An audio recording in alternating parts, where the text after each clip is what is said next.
اور اب یہ ہوا ہے کہ بھارتی وزیر داخلہ امت شاہ نے ایوان زیری میں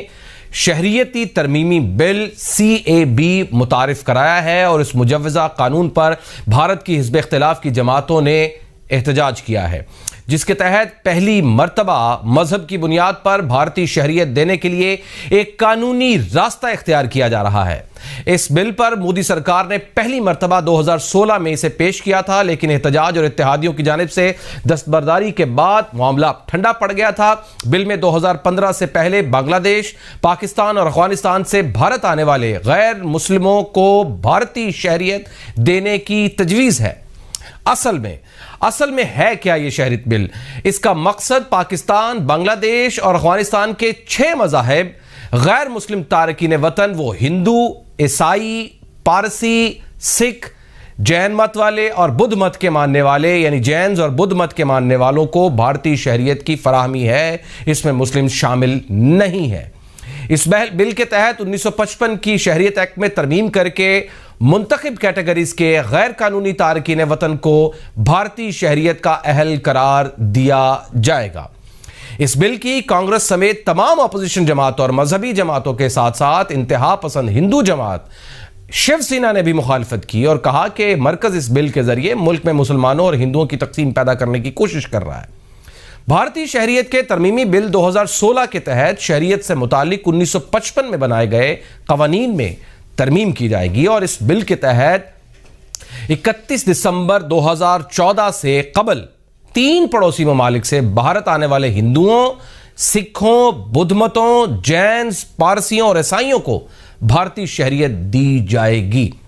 اور اس بل کی مخالفت کرنے والی سیاسی جماعتوں اور شہریوں کا کہنا ہے کہ بل کے تحت غیر قانونی طور پر بنگلہ دیش سے آنے والے ہندو تارکین وطن کو شہریت دی جائے گی، جو مارچ 1971 میں آسام آئے تھے، اور یہ 1985 کے آسام معاہدے کی خلاف ورزی ہوگی۔ بھارتی وزیر اعظم نریندر مودی کی حکومت کی جانب سے پارلیمنٹ میں مسلم مخالف متنازع بل پیش کرنے اور اسے منظور کیے جانے پر، ظاہر ہے لوک سبھا سے یہ منظور ہو چکا ہے، راجیہ سبھا سے یہ نہیں ہوا ہے، اس کے منظور کیے جانے پر سینکڑوں لوگ سراپا احتجاج ہیں، کیونکہ اس بل کے تحت بنگلہ دیش، پاکستان اور افغانستان سے تعلق رکھنے والے غیر مسلم اقلیت بھارت میں شہریت حاصل کر سکے گی۔ دوسری جانب پاکستان نے اس امتیازی قانون سازی کی مذمت کرتے ہوئے اس متنازع قانون کو انتہا پسند ہندو توا کے زہریلے نظریے کا عکاس قرار دیا ہے۔ اس معاملے پر وزیر اعظم عمران خان نے بھی ایک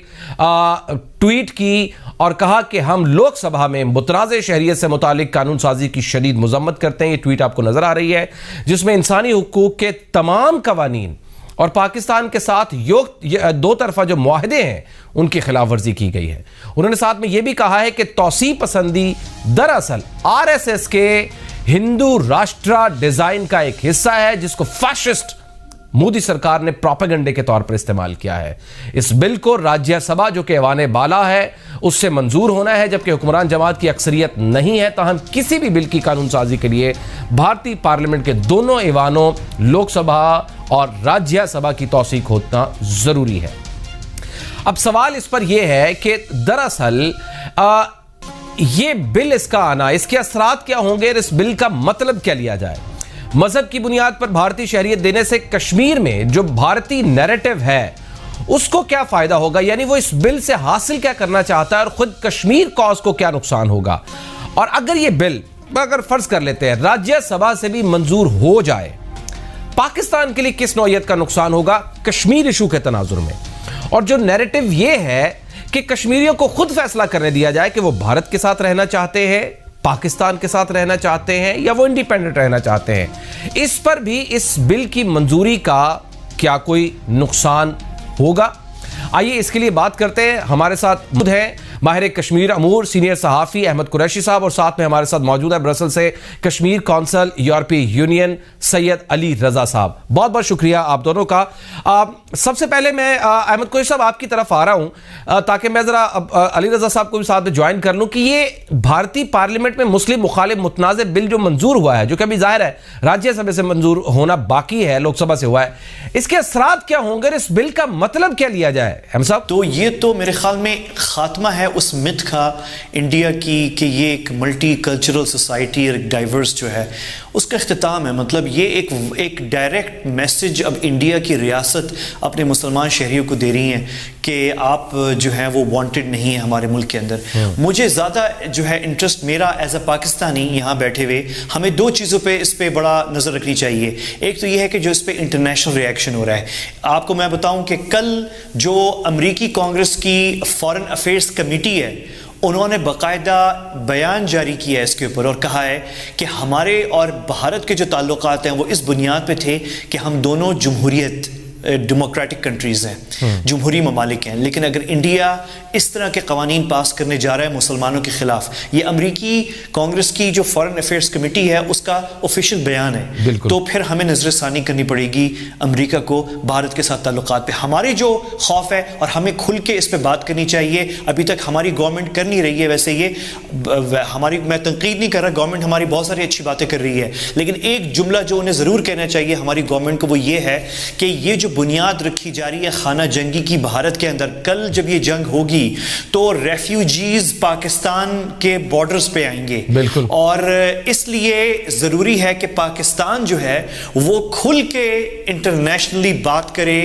ان حرکتوں پہ, ان کاموں پہ, ان قوانین پہ جو انڈیا کی حکومت جو ہے اب لاگو کرنے جا رہی ہے بھارت کے اندر, کیونکہ یہ اس سے براہ راست خطے کی سیکیورٹی اور ہمارا بارڈر اور فیوچر جو ہے, اگر وہاں پہ خانہ جنگی ہوتی ہے انڈیا کے اندر تو اس پہ جو امپیکٹ ہمارے اوپر پڑے گا بارڈر پہ, اس لیے ہم براہ راست متاثرہ فریق ہیں, ہمیں کھل کے بات کرنی چاہیے, ہمیں بالکل گھبرانا نہیں چاہیے اس پہ اور شرمانا نہیں چاہیے کہ یہ مداخلت ہو رہی ہے ان کے اندرونی معاملات میں. یہ ہے تو ان کے اندرونی معاملات, اس میں کوئی شک نہیں ہے, ہمارا اس سے کوئی تعلق نہیں ہے, لیکن اگر خانہ جنگی ہوتی ہے تو ہم متاثر ہوں گے. شاہ صاحب ایک منٹ رکیے گا, میں احمد صاحب آپ کی طرف آنا چاہ رہا ہوں. مذہب کی بنیاد پر بھارتی شہریت دینے سے جو کشمیر میں انڈین نیریٹو ہے بھارتی حکومت کا, یا یہ جو نریندر مودی نیریٹو ہے, اس کو کیا فائدہ ہوگا؟ یعنی میں یوں کہوں کہ اس بل سے حاصل کرنا کیا مقصود ہے, اور خود جو کشمیر کاز ہے اس کو کیا نقصان ہو سکتا ہے؟ احمد قریشی صاحب آپ کے خیال میں. ایک امیڈیٹ جو مرتضی فائدہ ہو گیا ہے ویسے انڈین گورنمنٹ کو اس بل کے سے لانے پہ, اور وہ جو مذہب کی بنیاد پہ جو ساری بات ہو رہی ہے اس وقت, فائدہ یہ ہو گیا ہے کہ جو موجودہ حکومت ہے بھارت میں اس نے میجورٹی کو اپنے ساتھ کر لیا ہے جو کہ ہندو میجورٹی ہے, اور ان کو یہ دکھایا ہے کہ ہم آپ کے مفادات کو آگے لے کے چل رہے ہیں. تو شارٹ ٹرم میں تو یہ انڈیا کے مفاد میں ہے, اور انڈیا کی جو حکومت ہے وہ بڑی مضبوط ہوگی اور طاقتور مزید ہوگی, لیکن جو لانگ ٹرم ہے وہ یہ ہے کہ بھارت کے اندر خانہ جنگی اور ڈویژن کی بنیاد رکھ دی گئی ہے, اور یہ بہت بڑی بات ہے, یہ بہت بڑی بات ہے, کیونکہ بھارت 70 سالوں سے اب تک ایسا لگ رہا تھا کہ وہ اپنی سیکولرزم لبرلزم کی بنیاد پہ سب کو ساتھ لے کے چل رہے تھے. تو اس ملک کو فالٹ لائنز پر توڑنا بہت مشکل ہوگا. اب تو یہ بہت آسان دکھائی دے رہا ہے, لیکن یہ فوری نہیں ہوگا, یہ آہستہ آہستہ بلڈ اپ ہوگا. امیڈیٹ جو ہے اس میں ہمیں ماننا پڑے گا, اس میں ہمیں مرتضی, ہمیں کوئی خام خیالی میں نہیں رہنا چاہیے. اس کا جو فوری نتیجہ ہے اس کے نتیجے میں بھارت کمزور نہیں ہو رہا, بھارت کی جو حکومت ہے وہ مضبوط ہو رہی ہے, کیونکہ میجورٹی کو وہ ساتھ لے کر جا رہے ہیں. بے شک وہ جو مائنورٹی ہے, کرسچن ہو یا مسلم ہو یا دالت ہو, وہ جہنم میں جائے ان کے لیے, لیکن یہ جو مائنورٹی ہے یہ ابھی بھارت میں کوئی خانہ جنگی نہیں شروع کر سکتی, نہ وہ مودی کی حکومت گرا سکتی ہے, کیونکہ اب مودی کے ساتھ میجورٹی ہے, میجورٹی کو وہ لے کر چل رہے ہیں. تو شارٹ ٹرم میں انڈیا مضبوط ہونے جا رہا ہے, یہ ہمیں ذہن میں رکھنا ہے. مودی کی حکومت جو ہے وہ مضبوط ہونے جا رہی ہے. بے شک انہیں گالیاں پڑ رہی ہیں انٹرنیشنل میڈیا سے, بے شک انہیں امریکی کانگریس جو ہے ان پہ تنقید کر رہا ہے, بے شک انہیں تنقید دنیا بھر سے ہو رہی ہے, ہیومن رائٹس کاؤنسل سے ہو رہی ہے, UN کے, لیکن مودی مضبوط ہو رہا ہے. لیکن یہ شارٹ ٹرم ہے. لانگ ٹرم میں جو ہے یہ ان کے لیے خانہ جنگی کی بنیاد رکھی جا رہی ہے, اور وہ ساری بات جو ہم 70 سال سے کہہ رہے تھے کہ بھارت کے اندر جو ہے بڑے سیریس ایشوز ہیں مائنورٹیز کے لیے, وہ اب دنیا کے سامنے ثابت ہو گئے ہیں.